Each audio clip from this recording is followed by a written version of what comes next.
All right. Well, let me start off first by thanking everyone at Tesla for your incredible hard work. The Tesla team is an incredible team, great human beings. Uh, s- like, anyway, some of the finest people in the world work at Tesla, designing and manufacturing our incredible products. So my thanks to you for everything you're doing. Well done. So,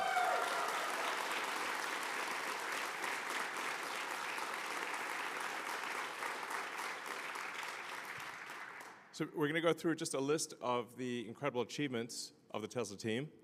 We've now produced over 7 million vehicles. 7 million.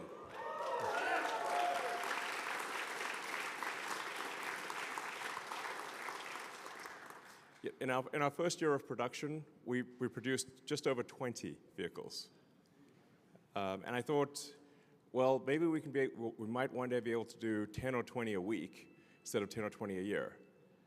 And the way things are tracking right now, we will actually have made over 10 million vehicles next year. So we'll pass the 10 million vehicle cumulative. That's a lot of cars, man. That's a lot of cars. So it's really, and it's incredibly difficult, as you know, to design, to build, to manage the supply chain with thousands of suppliers, make sure everything arrives. You've got tens of thousands of parts, make sure everything works, then build the car, service the car, and it's really difficult. Frankly, the car business is a tough business. There are times when there are rocky moments, like things are, it's like a little bit of stormy weather. But what I'm here to tell you is that the future is incredibly bright and exciting. And we're going to do things that no one, I think, has even dreamed of. We've said we're going to do it, but I think until we actually do it, people won't believe just how incredible it is. So I'm going to go through all of the things that we're accomplishing here. So once again, thank you very much.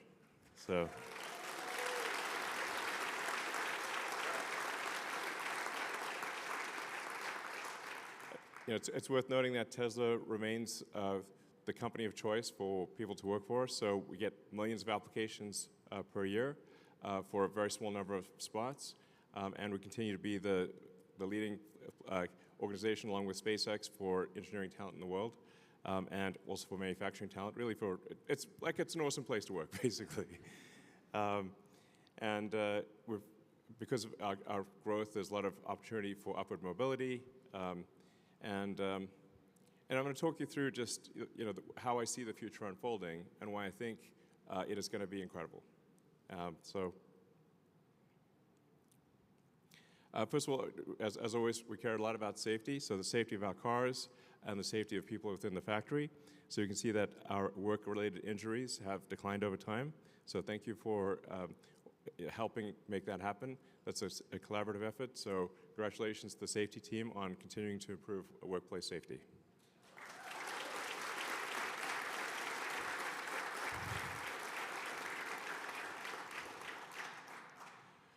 So one of the things that may seem like, how do you pull it all together is, where does AI and robots fit in this sort of sustainable energy picture? Like, is that just like some weird side project, or what? But it's because what we're really aiming for here is, maybe a better way to think of it rather than sustainable energy is sustainable abundance for all. So if you think about what is the future what's the most exciting future that you could possibly imagine? What does that future look like? It's worth thinking about that. Just imagine a future. What does that amazing future look like? How about a future where you can have any good or service you want at will? A future of abundance for all, where really anyone can have anything. It sounds impossible. It sounds like surely such a thing cannot be the case. But what I'm here to tell you is that will indeed be the case. that the future we're headed for is one where you can literally just have anything you want. Like, if there's a good or service you want, you'll be able to have it, and ultimately, everyone in the world will be able to have anything they want. What's key to that is robotics and AI. So once you have self-driving cars and you have autonomous humanoid robots, where everyone can have their own personal C-3PO and R2-D2, but even better than that, that's Optimus. You can imagine like your own personal robot buddy that is a great friend, but also takes care of your house. We'll clean your house, we'll mow the lawn, we'll walk the dog, we'll teach your kids, we'll babysit, and we'll also enable the production of goods and services basically with no limit. And when you combine that with sustainable energy from the sun and batteries, we can also, at the same time, also maintain a great environment. So that, I think, is the future that we want. A future where nobody's in need. You can have what you want, and we still have nature. We still have, the beautiful parts of nature that we like. I think that's probably the best future. What other future would you want? I think that's like the cool future. And also space travel, let's not forget that. So if you can have basically anything you want and travel to space and go to Mars, and that's about as good as it gets, It's like, that's it. So that's really what we're trying to do, is take the set of actions most likely to lead to a great future for all. So that's what I mean by sustainable abundance. The combination of things that we're making with Optimus and AI compute will achieve an age of abundance for all. Like, actually. So it's going to be pretty great. And Model Y became the best-selling vehicle in the world. It's, FYI, we do make the best,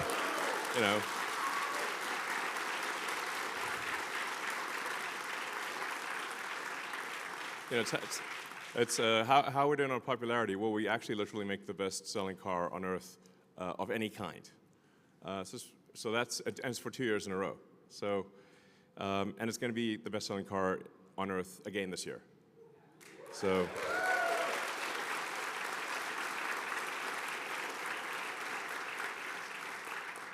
The Cybertruck became the best-selling electric vehicle pickup instantly, because it's awesome. And Tesla was the best-selling electric vehicle in Europe, the fastest-growing brand in South Korea, and we launched in a lot of new markets, including Qatar, Lithuania, Chile, and the Philippines, and we'll be opening in a whole bunch more markets as well. So Teslas will be available worldwide. So overall, it's good. If you read the news, it feels like, Armageddon. So I was like, I can't walk past the TV without seeing a Tesla on fire. Like, what's going on? Some people, it's like, listen, I understand if you don't want to buy our product, but you don't have to burn it down. That's a bit unreasonable, Like, like, this is psycho. Stop being psycho. Okay. And we launched the new Model Y. Congrats to the team on that. So,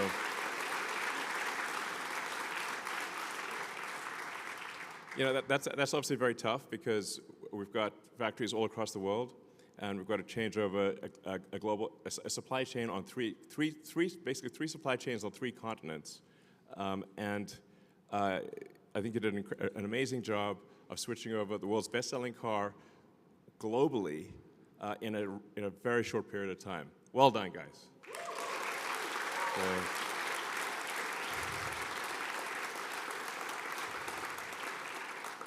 And let's not forget, also, we upgraded Model 3 last year. So I would encourage people to also buy the Model 3. It's a great car, actually. So and the Cybertruck is achieved 5-star safety. These days, sometimes things get a little dangerous in the neighborhood. The Cybertruck, being bulletproof and all, can come in handy. But apart from being bulletproof, it's also very safe in a crash. We're also building the Tesla Semi factory. This is a vehicle that some people said was impossible to build, that it defied physics. Well, not only does it not defy physics, we're going to be making a lot of them. So we're going to make I think ultimately we'll make over millions probably, of the Tesla Semi. This is really going to be something that you'll see all over the place, and it'll also be autonomous, or have the ability to go autonomous down the road. So really, autonomy is a massive, massive thing. The future is autonomous. I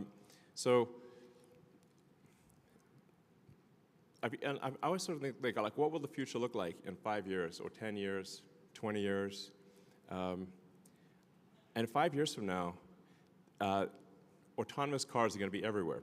Primarily going to be Teslas, by the way. But autonomous Teslas will be everywhere. I think in 5 years, probably we'll have regulatory approval, I think, globally. So you'll have autonomous Teslas on every continent, taking people on trips, and almost the entire fleet, which will pass 10 million vehicles next year, is capable of full autonomy. So even without the Cybercab, we still actually have a gigantic fleet that is capable of being autonomous. And the thing about being an autonomous car is that it can be used much more than a car that is not autonomous. A typical passenger vehicle car will be used about 10 hours a week. So people might use it for an hour and a half a day on average for 7 days, which is about 10 hours a week. But there are 168 hours in a week. So if you have a car that's a robot car that can drive autonomously, it can now be used potentially for 80, maybe 100 hours a week. So you could have a car that has 10 times the usefulness of a non-autonomous car, but it still costs the same. In fact, the fleets are already built.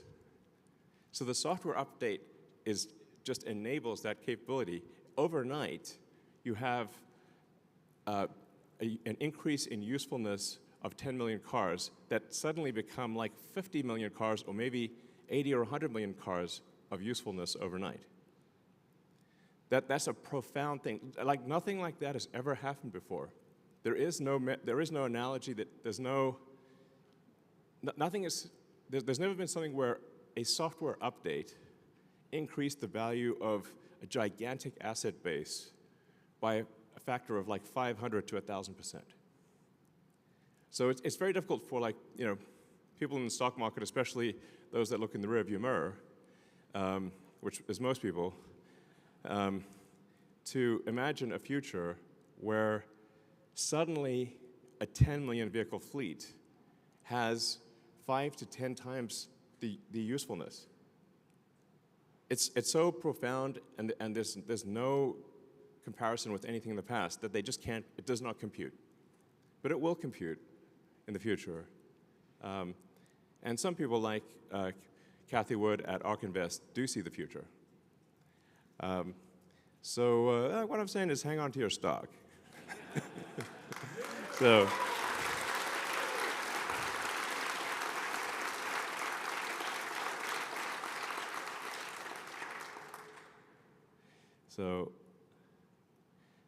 yeah, it's mind-blowing. Then I want to give a shout out to Service. Service is a tough job, an important job, and it's actually what sells cars long-term. Because the initial car is sold with sales, but all future cars are sold with service. And I always encourage our service team, let's try to give people a service experience that they love.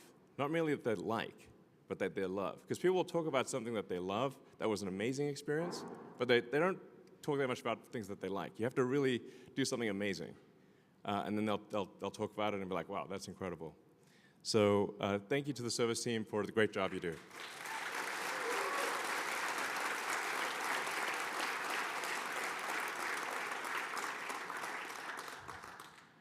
And I mean, you can see sort of, I like this sort of light map of superchargers. You can see you can go practically anywhere in the US, Mexico, Europe, China, well, I guess not the outback of Australia, but you know, most of the places where people live. So our supercharger network continues to grow significantly, and we keep upgrading our superchargers. This is, in fact, I still run into a lot of people who don't realize that you can drive, you can take your Tesla on a road trip anywhere in America or anywhere in Europe, anywhere, pretty much anywhere in China, just using the Tesla supercharger network. And it's actually easy and convenient. So people think that they're, whatever the range of the car is, that's as far as they can go. It's like, no, you can just stop at a supercharger network. The car's battery will last longer than your bladder. I'm pretty confident. So that's really the threshold. As long as the car battery lasts longer than your bladder and you just plug it in when you go to the restroom and you come back and, you know, grab a coffee or whatever, and you're back on the road and everything's good, then that's the range that matters and the supercharging speed that matters. So, yeah, so congrats to the supercharger team on expanding network and do great work there. So,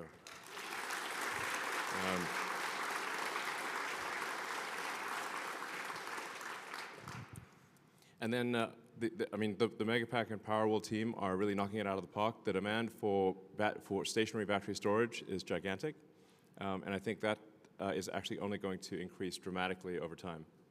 So, and we've got the Shanghai Megafactory that's got started in record time in February. Congrats to the Shanghai factory team there. That's awesome.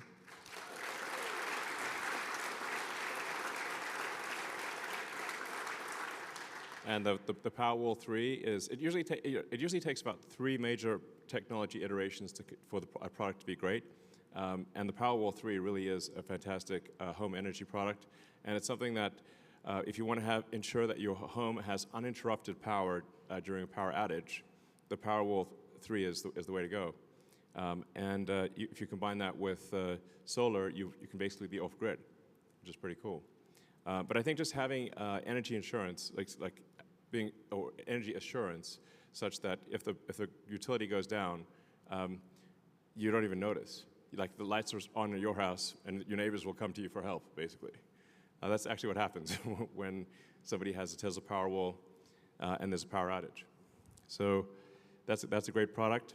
And then, yeah, Megapack, especially at the utility scale, is the opportunity there is gigantic because it enables a utility grid to dramatically increase the output of electricity because you can generate electricity at night, and then Megapack can provide that electricity during the day because normal electricity demand is very uneven. There's a lot of electricity usage during the day, but limited at night. So Megapack actually has the potential to increase the output of an existing electricity grid by more than double. So you can actually, without building additional power plants, double the total output of energy in a year. So it's quite a profound thing. Yeah, so Megapack is also really good at stabilizing the grid.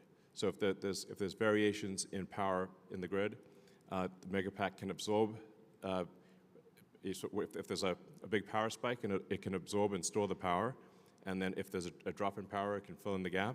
So Megapack is excellent for stabilizing the grid, and obviously it matches very well with wind and solar. In fact, satellites are just solar panels and a battery. That's how all satellites work. And with the Starlink satellite network, there's 7,000 satellites orbiting the Earth, and all they use is solar panels and a battery. And my prediction is, long-term, a majority of power on Earth. In fact, eventually, it might be like 90% or more of all power on Earth will be solar panels with batteries. That's my prediction. My predictions have a pretty good track record. So, yeah. And the power walls can also act as kind of a virtual grid. So if you have thousands of power walls in a neighborhood, they can actually work in concert to stabilize the grid. The V4 supercharger is pretty cool. It enables charging at 500 kilowatts, and the Semi can charge at 1.2 megawatts. So it's smaller and lighter. It's a big improvement overall. And we're rolling this out worldwide. So it will increase charging speeds and yeah, just enable you to get your car charged really fast. So. And then with regard to cell manufacturing, we're at this point, we think we're making the most efficient cell in the world, meaning like the lowest cost per kilowatt hour cell. So, which is really pretty good. Like there are entire companies that all they do is make lithium-ion battery cells. And for us, that's one of many things that we do. So congratulations to the cell team on making the best cell.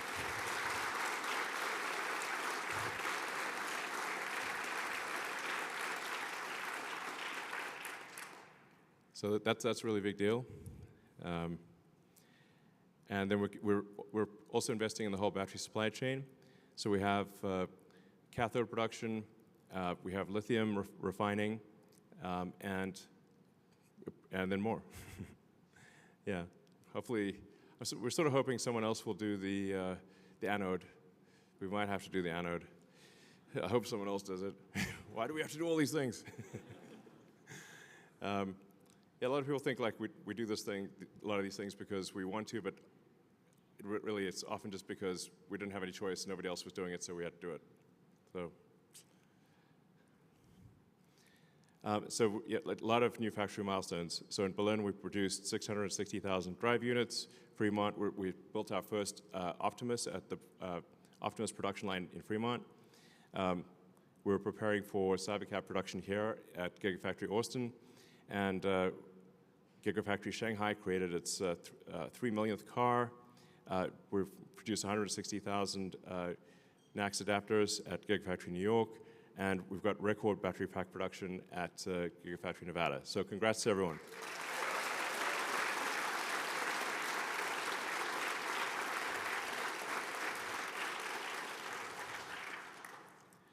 We also just behind us on the south side of the building, we have the Tesla, we call Cortex-1. It's like basically a giant brain, computer brain, that is used for AI training. So we take the vast amount of video that we get from all the cars in the fleet, and we use that to train the artificial intelligence to be able to drive the car. And this is one of the most powerful training systems in the world, with over 50,000 GPUs active, and soon to be 100,000 GPUs, which will make it, I think, probably top 5 in the world in training centers. So.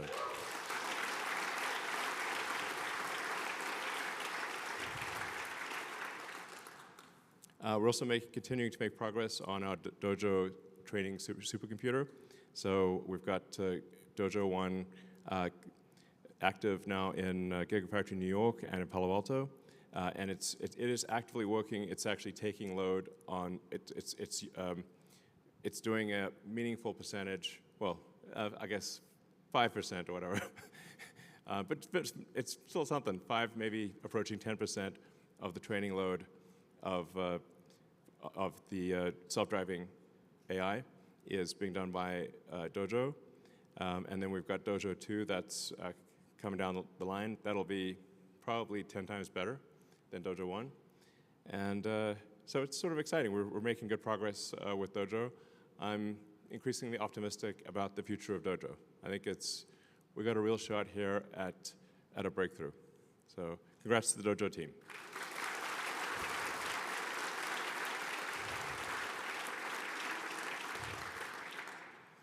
And all Tesla vehicles have now had what we call Autopilot Hardware 4, or really our AI 4 hardware, and it's very powerful AI inference computer, but also operates at very low power.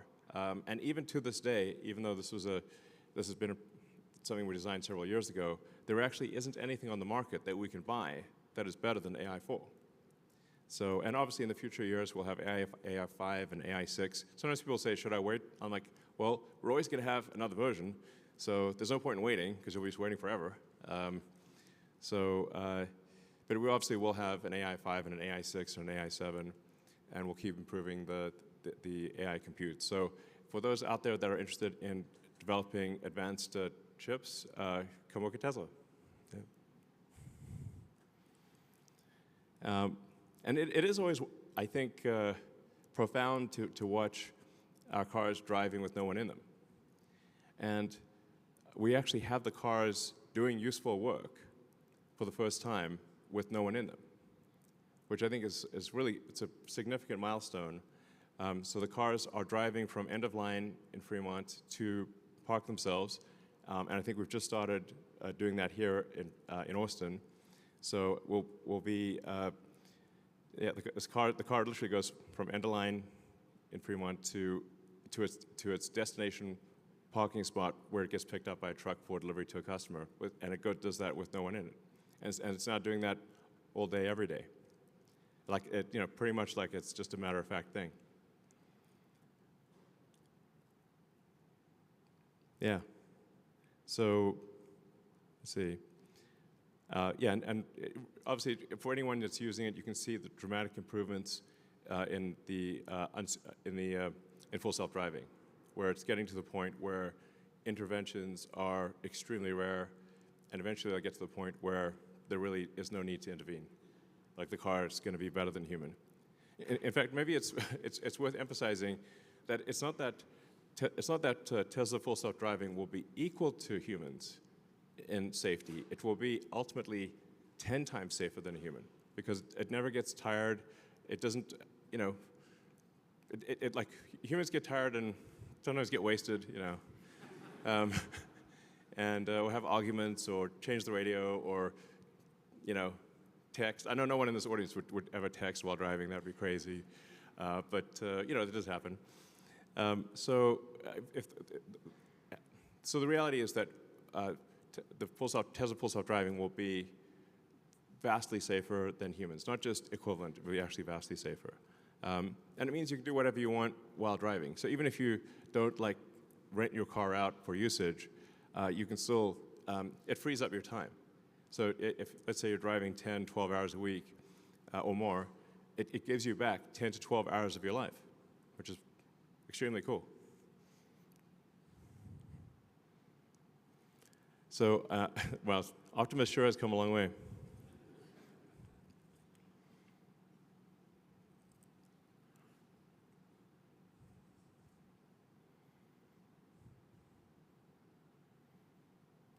So the new Optimus 22 degree of freedom hand and forearm is now in production. And it's learning to walk and catch balls. It's pretty cool. I mean, look, that's where we came from. It's wild. So in a very short period of time, Optimus has gone from being an idea to the most sophisticated humanoid robot on Earth. There's nothing even close to the level of sophistication of Optimus, and Tesla has some important missing ingredients that others don't have, which is our robot has a real brain. It's like the Wizard of Oz, Tin Man. Well, was that a heart or a brain? One of the two. So it's got the real world AI. So Tesla's the leader in real world AI. What we learned in the car, we translate to the Optimus robot, and we also take our expertise in electric motors, in batteries, power electronics, structural design, and then another major important thing is that we're very good at manufacturing. So in order for robots to be useful, they have to be intelligent. They have to be able to do useful things just by asking, and you have to be able to make a large number of them at an affordable price. This is what we can do. We have the only company with all the ingredients for making intelligent humanoid robots at scale is Tesla. This is a super big deal. Like my prediction is that on this front is that Optimus will be the biggest product of all time by far. Nothing will even be close. I think it'll be 10 times bigger than the next biggest product ever made. like that level. So.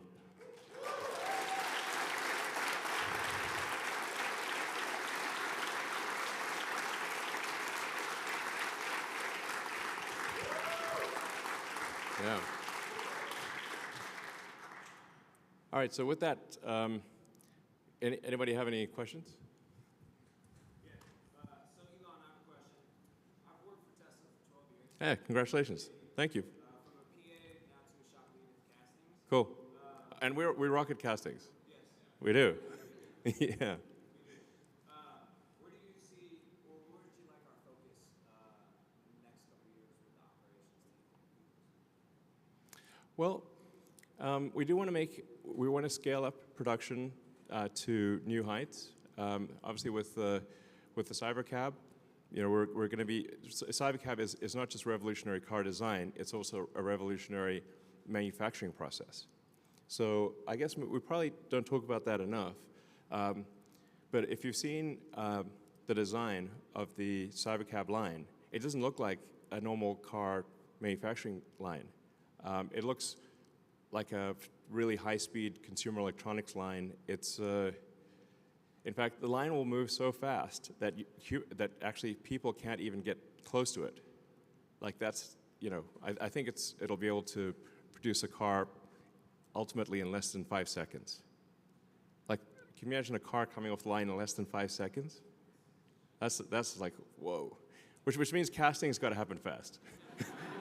Yeah. So I mean, we got to jam the liquid metal in, cool it down real fast, and then I guess maybe we need to just get even bigger casting machines. Sure, why not? Down, yeah. Let's 50,000 tons. Because then we can make in a single casting machine we could do like 5 at a time or something. Trying to think how do you scale castings because you got liquid metal's got to cool, and then you've got to automate getting all the bits and pieces off the casting so it's usable, and that's actually kind of how they do it in small volume castings. They'll have a casting block that'll make 100 Matchbox cars at a time. Maybe we just make that real big. Yeah, I mean we have the Cathedral of Casting back there, so. Yeah, let's do that. I mean, let's see what is the limit of physics of how big can a casting machine be? Let's find out. I'm down. Let's have some fun here. Push the limits of technology. All right. Hi, Elon. I've been with Tesla for the last 8 years. Cool. It has been the most exhilarating 8 years of my career, and truly want to thank you for your leadership. I also have two little... Thank you for your contribution. Thank you. Thank you for your leadership. I also have 2 little girls who spend their weekends cruising around in their very awesome Cybertruck. Cool. I'd love to know when we can add Optimus to the family. Oh, yeah, it's a good question. So this year, we hopefully will be able to make about 5,000 Optimus robots. We're aiming for enough parts to make 10,000, maybe 12,000.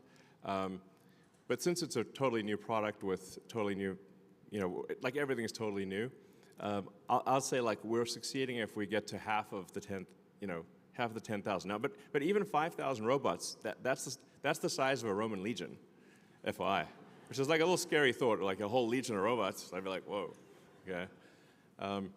But I think we'll literally build a legion, at least one legion of robots this year, and then probably 10 legions next year. And I don't know, it's kind of a cool unit, units of legion.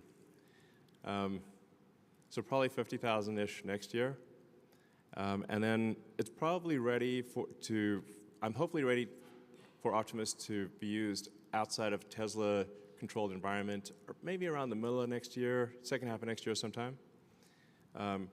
So that's, I think, yeah, sounds about right. Probably second half of next year is when they'll be available. And then we will offer Optimus robots first to Tesla employees. So you guys get... the priority.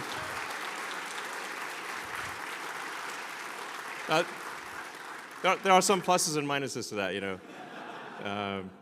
because it's probably have a few bugs, but it's going to be very cool. You'll want to invite your friends over and say, check this out. So that's the other questions. Hi, Elon. Hey. My name's Dom. I've been here for a little over a year now. I work in people development. Okay. We make so many amazing things. Yeah. Right now, it's still the people that do it. Yes. When we think about applying first principles to the relationships and the teams that people have, how would you encourage us to think about that and act on those first principles when it comes to relationships and teams?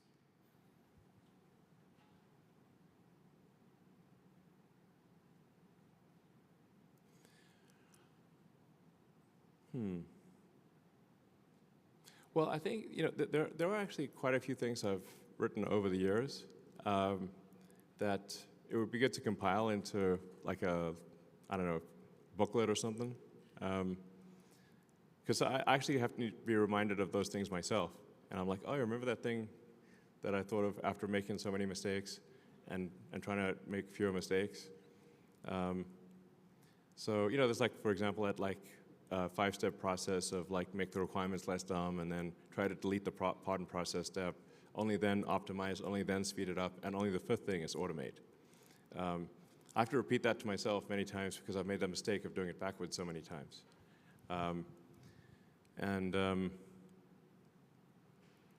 You know, I think always operating on the principle that everyone is wrong to some degree, and we should aspire to be less wrong over time, which we will not always succeed in doing. But if, you know, if 2 days out of 3 you're less wrong over time, your batting average is going to be really good. So nobody ever bats 1,000, but you can improve your batting average. So I think rigorous, you know, you want to critique yourself, you want to internalize responsibility. And these are all things I need to remind myself of. You know, just to be clear, I'm not like suggesting yes, internalize responsibility. Be less wrong. And we should remember what is our goal as a company. Our goal is to make amazing products that people love, and then to take care of those products and service.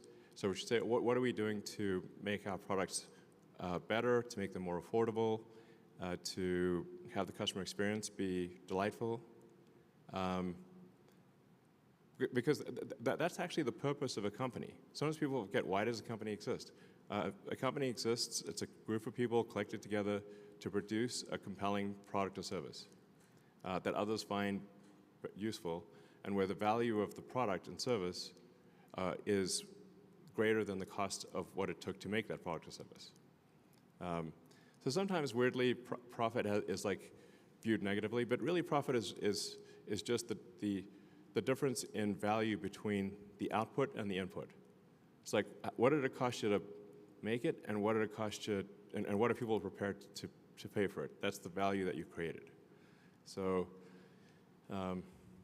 it's tough, actually, even to maintain like a 10% profitability, which is to make the output 10% more valuable than the input. It's actually quite hard, especially in the car industry, which is very competitive. So we should just not lose sight of like, why are we here? Oh, we're here to make useful products that people love, you know, and take care of them over time. So then, how are we doing in that respect, and how can we do that better? So, sure.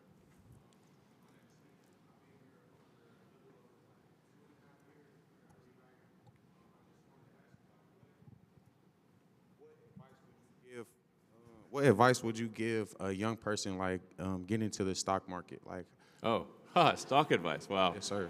Yes, sir. As I think people can perhaps tell who are watching this, these questions are not prepared in advance. This is literally random questions from the crowd, which is cool. I'm fine with that.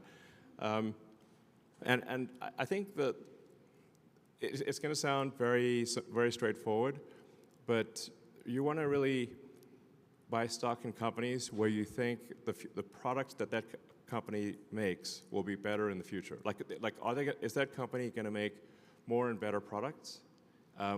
Or do you love the products that company makes, and are they going to keep doing that? And I think Tesla, as I've just gone through, Tesla has a track record of having made many great products, and we're going to make many more future great products, and we're going to scale up production, and I think we've demonstrated a level of innovation that is extremely rare.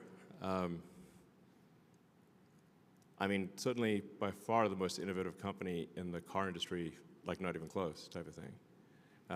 So, I do think Tesla stock actually, I think long term, with Optimus and self-driving, Tesla will probably be the most valuable company in the world. But there are also other companies out there that make great products and services. So I think that's the way you want to look at it. Say, do you think this product, because that's the reason why companies exist, is to make great products and services. So if you think that a company is going to improve over time, then buy the stock, and if you don't, then don't. And then the stock market it's a very strange thing. It's kind of like, I think it's Warren Buffett's sort of metaphor or analogy is, the stock market's like having someone stand at the edge of your property or your house and yell prices to buy or sell your house every day. And sometimes they take their meds and sometimes they don't, So sometimes the person yelling out the price of your house is having a good day, and sometimes they're having a bad day. But it's still the same house. It's literally still the same house. So Tesla stock goes up and it goes down, but actually it's still the same company. It's just people's perception of the future. I don't know, I guess it's just very emotional, So, but for me, while it's difficult to predict how things will be from, in the next, say, 6 to 12 months, if you say, where will things be in 3 years or 5 years, the future of Tesla is incredibly bright. So.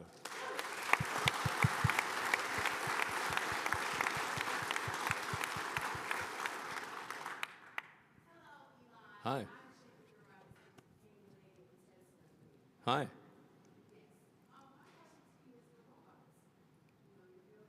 Yes. You say, will the robot take your job, or what?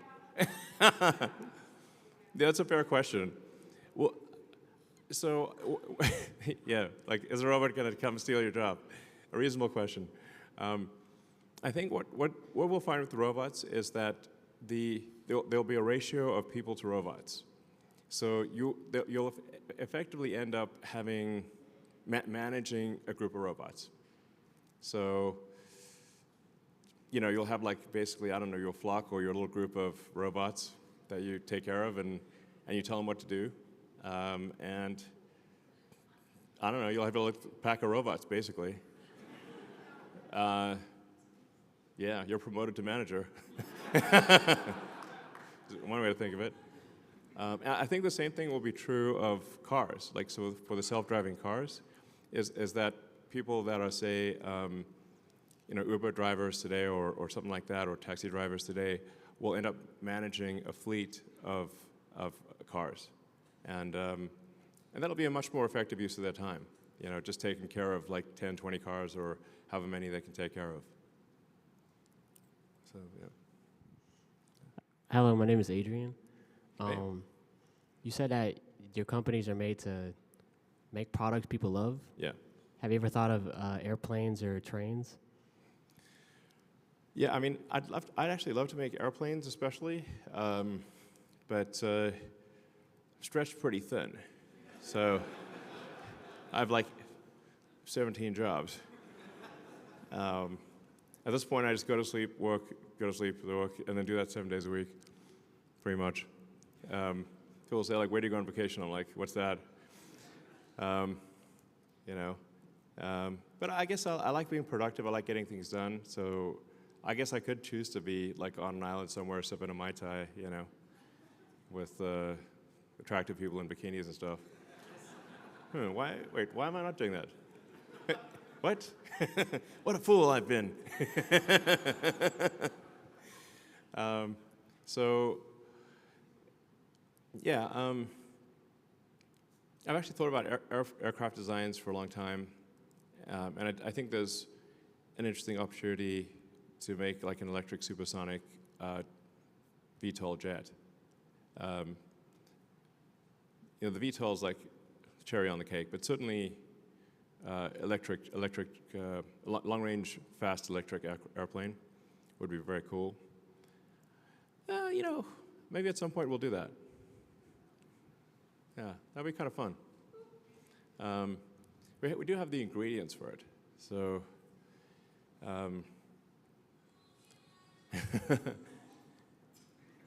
And then there is the potential for, again, we're like thinking like pretty far into the future here, of not a conventional train, but that sort of hyperloop, essentially vacuum tunnels, like tunnels where you draw a vacuum, so there's no air resistance, and you have very high-speed, autonomous electric pods in a vacuum tube, a vacuum tunnel. That would allow you to go from city center to city center much faster than any airplane could possibly go. Because going into an underground vacuum tunnel would it'd be like teleporting to super high altitude, effectively, which no plane could do, and then it could deliver you right to the center of a city.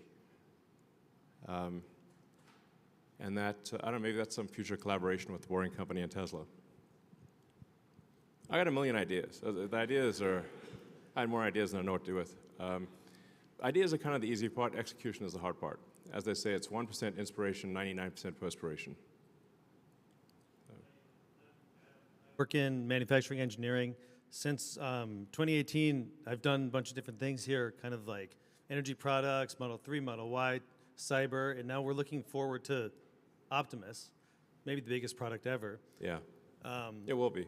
And I think about the mission statement of the company, and it's evolved. It used to be a sustainable transportation, then sustainable energy. Is it going to evolve again? Are we going to reformulate that officially to kind of explain to the world better about how Optimus and AI folds into the rest of the fabric of the company? Yeah, I mean, I touched on this briefly earlier, but you're right that I think we do need to articulate it more prominently and maybe more often, because it's really about sustainable abundance. Can we have a future of abundance for all that is also sustainable and compatible with nature? So we're not destroying nature, but you also get abundance for everyone on Earth. Sounds like the best possible future. That's what we're trying to do. Yeah.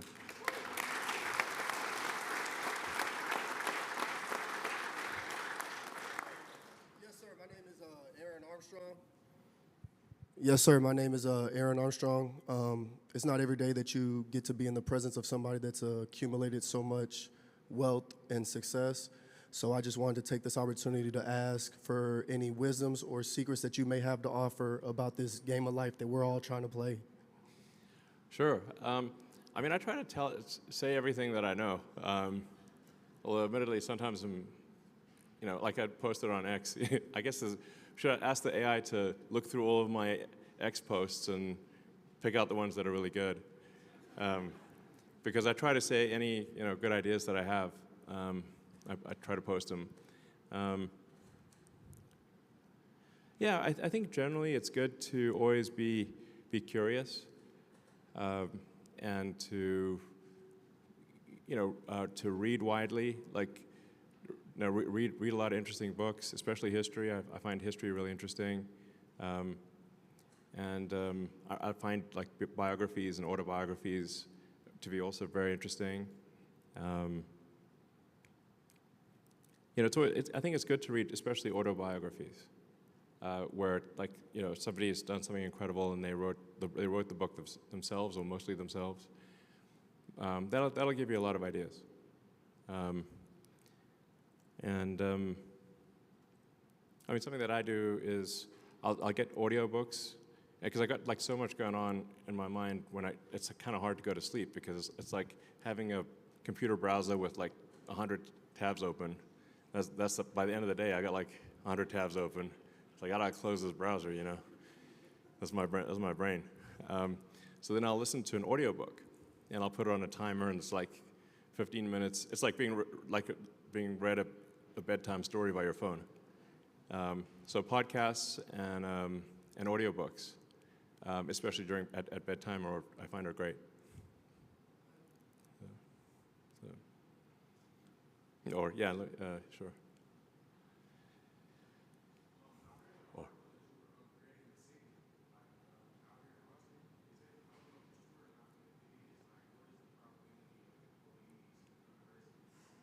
Sorry, I can't hear you.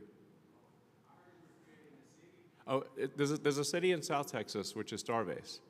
So it's a city for, in fact, cities maybe makes it sound bigger than it is, but it's a really a small town plus a giant rocket factory. That's Starbase. And it's in South Texas and Starbase, Texas, right by the Rio Grande. And you can just literally drive there because it's on a state highway. So you can just drive through it, check it out.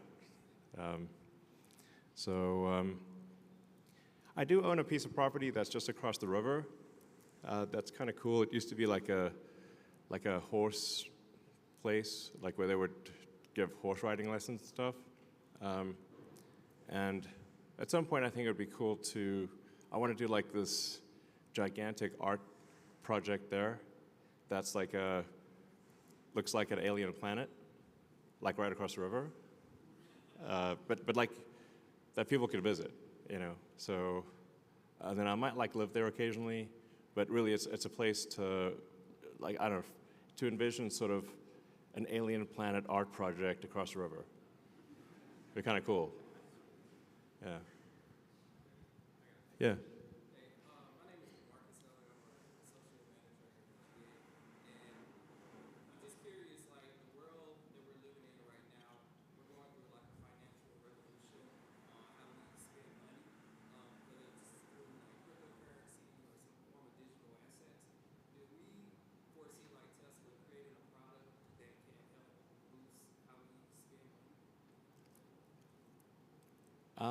Do we foresee Tesla making a product that helps how we spend money? Well, I think the AI is going to help us spend money better. It's kind of amazing, what AI can do these days. I don't know if anyone here has used Grok, but it's pretty cool. Grok Voice can be really pretty great too. I should try Grok Unhinged. It's guaranteed to be entertaining at a party. I 1,000% promise you, if you try Grok Voice Unhinged at a party, it's going to be a big hit. So, but you can also ask it any questions. So like if you want to ask questions about life advice or things or anything, like you can really ask, you can ask it about cryptocurrency if you want. You can ask it about medical advice. You can ask it's very good, and it's getting better. So, I think more try using Grok. It's really pretty cool. Yeah, sure. Sorry. Tomorrow's my third year anniversary, so thank you for that. Cool. But I'm going to ask, what phase of the plan are we in, and how long does it go? So we're in phase 3 of the master plan, since master plan 1 and 2 have been completed. Now, master plan part 3 is a very long master plan because it's basically making all energy on Earth sustainable. And I actually need to supplement it with the sort of abundance for all. Maybe that's master plan 4. I've kind of described master plan 4 essentially, which is like autonomous cars, autonomous humanoid robots, you combine that with like solar and battery storage, and I think the future is going to be incredible. So I'll take a couple more questions and call it a night. Well, I'll ask if you haven't asked a question before, you can ask a question. All right, Michael, hey, I'm Okay. working here for almost 3 years. My question is, when will we see some Optimus robots with the production team? Oh, well, there are actually some Optimus robots being built in Fremont right now. So we'll. Not sure what that was, but. But we expect to have an Optimus production line here as well. So there'll be Optimus production starting in the Bay Area, and then we'll have the even bigger Optimus production line here in Austin. Yeah, there's going to be a lot of robots. So, I mean, ultimately, I mean, I think we'll be making tens of millions of robots a year type of thing. It's like serious volume. Maybe 100 million robots a year. It's wild. Sounds good. We love it. Yeah. All right, well, last question. Okay.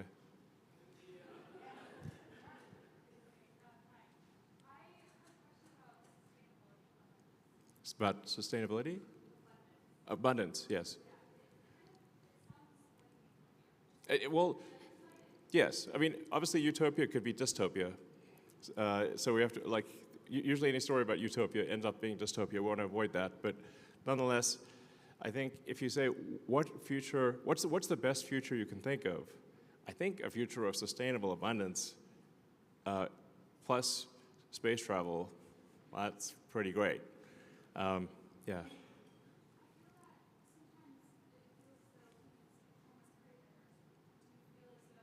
Oh, we need adversity.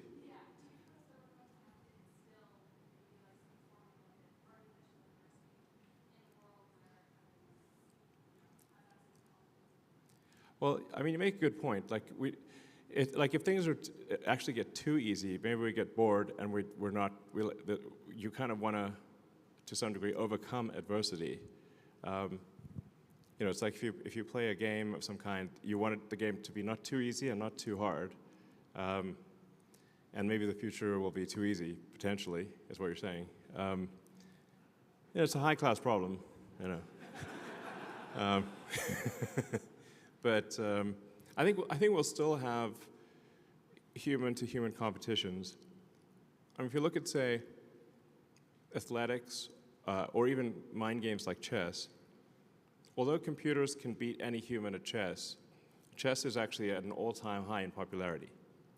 And although cars can go faster than any humans, we still have athletic sports where humans compete against each other. So I think we'll still have human versus human competitiveness. I think long-term we will also have enhancement of humans, or optionally, if somebody wants to enhance, have cybernetic enhancements, like with Neuralink. If you want to go cybernetic and, I don't know, maybe have super intelligence and be able to see, in different wavelengths, we could absolutely provide superhuman abilities via Neuralink in the future. So one thing's for sure, the future is going to be very interesting.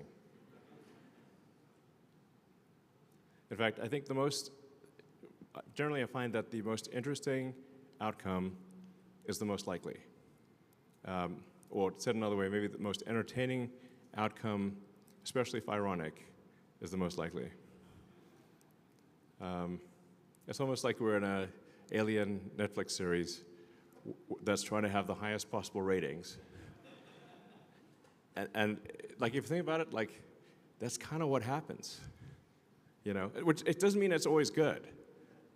Because to your point, if you wouldn't really want to watch a show where things are great and stay great. I'm like, oh, that's boring. You want to watch a show where there's a narrative arc where things go up and they go down, they go back up again, and you don't know exactly what's going to happen next. And I think we might be in an alien Netflix series here. So we're just going to keep the ratings up so we don't get canceled. All right, thank you guys.